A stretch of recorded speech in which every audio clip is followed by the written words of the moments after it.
Good news for the health of consumers as well, given Shoprite's size. Now, staying with market results, major construction company Aveng has reported a 25% decline in revenue for the second half of last year. That amounts to a R6 billion loss in fortunes as the construction firm continues to be battered by the severe economic slowdown in the country.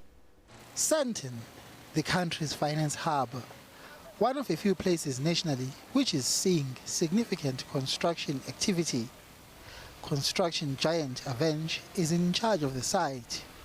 The absence of large infrastructure projects in South Africa is putting strain on the civil engineering side of the business as well as the mechanical electrical side.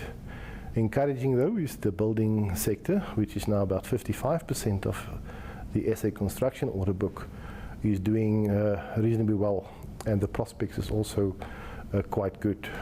Prospects for growth remain bleak, and Aveng has low expectations of tomorrow's budget speech by Finance Minister Aveng. We are much more in control of the business issues. The markets are difficult. I'm particularly excited about the fact that Chronic LTA is very close to a break-even position.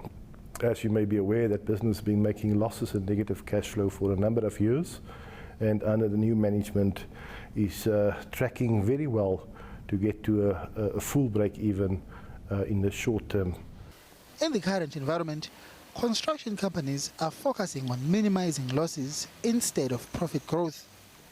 Aveng is only glad that it made a loss of 230 million in the second half of last year.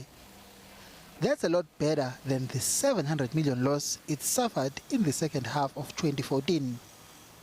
I doubt whether there's large surprises coming on accelerated infrastructure spend, but hopefully we'll address some of the basics and that we can start accelerating those things when affordability is a bit better.